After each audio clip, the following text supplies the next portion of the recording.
Hey, Nation, Harry here, and we are back with Marvin Bee of Podnuts Pro out of Florida. Marvin, how you doing? I hope you're keeping it safe down there. I am doing good, Harry. Thanks for having me on again. And I'm happy just to be back in the state of Florida. I spent the weekend up in the mountains of Georgia. Okay.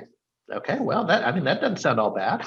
Oh, it wasn't bad. It was a great view, a great cabin. It was just a little tad bit cold. Oh, well, there we go. Yeah, I understand there's some weather flowing through. Well, hey, Marvin, I want to give you the high honor.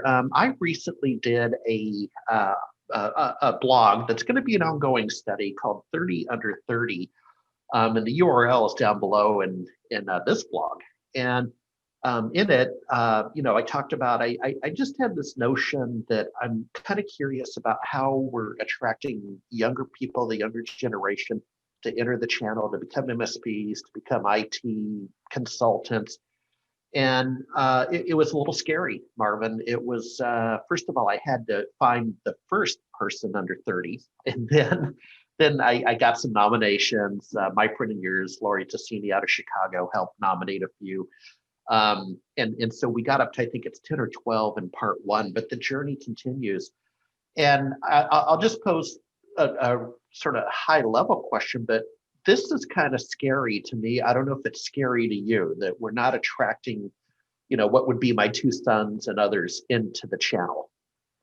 Well, I'm not sure how scared I personally am, but I know for the industry, there should be a little bit of worry and concern. There is this trend that is happening where the younger generation is just not migrating the same paths as we are. And it was interesting. I mentioned I was up in Georgia. I have a nephew up there who is in IT, working with a large corporate company. And when he first got in, one of the fears that I had with him was that he would be a little too rogue. He was somebody that didn't like to, follow the crowd and do what was told. He was a little on the fringe, but he has since, in the last 2 years, changed his tune. And we talked about that over the weekend, where he understands that to support businesses and to do things right, you kind of have to, get with the game. So he's making that turn. I'm just not sure how many others in the younger demographic are. Yeah, yeah. And as I told you during the rehearsal, many years ago, there was a magazine called Demographic Magazine.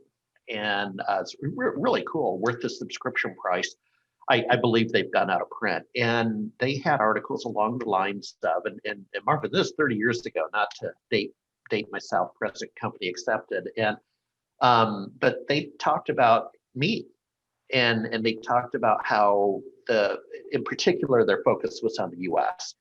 and how the median age of the U.S. person is going to go up over the next 30 years. What we all know to be true. Right. That's going to affect advertising because the market that advertisers like on TV, where people aren't locked into brand identity. Like, I'm kind of locked. I'm a Volvo guy. If I can go and buy a car, I'm a Volvo guy. I'm locked. I'm a Nikon camera guy, right? I'm old. And then there was the other side of the coin about, the healthcare system, right? We don't have enough young people to support all of us who are getting older. And I thought of that as that's part of what drove my research was, okay, what does this look like? And that's I'm not personally scared, but it's a scary trend. And I'm open to ideas on how to solve it. I'll just brainstorm. In early December, there's this annual event called Hour of Code. They have this week, Hour of Code, and a volunteer is supposed to go to a K-6 elementary school and take the kids through a little workbook, right? An hour of code. And the idea is there's going to be one bright light in that classroom. Someone's going to get it in that classroom, and they're going to be launched. So, Marvin, I'm open to ideas, man. I mean, what do we do if you know? I'm not sure, although I think the industry as a whole, we do need to start looking at some of the things that we are doing and, adding to that worriness. And part of it is all the things that we're doing with operating systems to make them self-repairable, and we're providing end users with direct support to, manufacturers and vendors. That's one of the reasons why it's hard for us to find new customers, because they know that they can get support from just about anywhere. So why us? And we have to figure out a way to sell them on the value of our service, while at the same time being able to make a living. So that's something that the industry needs to address. I don't know if I have an answer for that, except that I think there should be something where the software vendors, the hardware vendors, they need to, in my opinion, look back to the partners and the channel, and, let us help them. Yeah. And, that I think would help, because the opportunities are just not there like they used to be. Yeah. Yeah. A couple of final thoughts.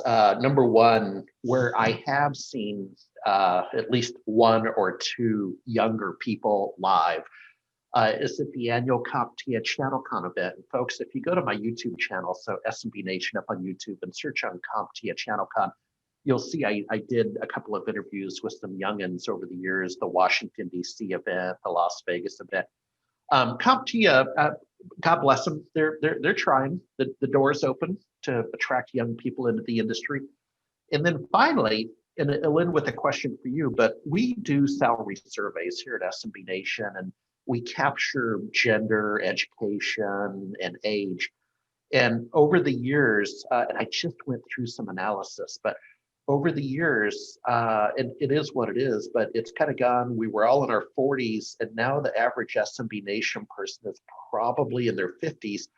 And that's not a surprise, because we all started with Small Business Server and some other things many years ago. So we've kind of done this. Do you have a sense of the demographic of your audience? Are you tracking with the 40 and 50-year-old with us, or do you have a little more diverse audience? I think it's probably just what you described, and it falls into the line of everything where, we attract similar. Yeah.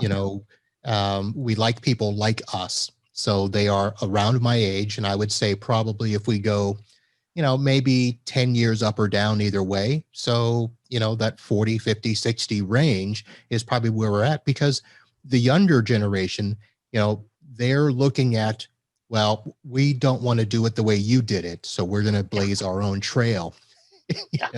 Even though we're trying to say, look, let us help you. We can, show you the mistakes that we made. We can show you the things that work, the things that don't work. So trying to reach out to them is something that, we're trying to do. It's just whether or not they want to listen. But I do want to say one thing, Harry. I will try to get you some more names for that under 30 category. I have a couple that I'm thinking of. Oh, okay. Yeah, thank you. And I have declined the research project. I was going to do 20 under 20, and it's like, no. No, I'll leave that for a younger person to do that research study. Hey, Marvin, thanks so much. We'll see you on the flip side, and keep it safe. All right, Harry, you have yourself a good holiday season. All right, thank you.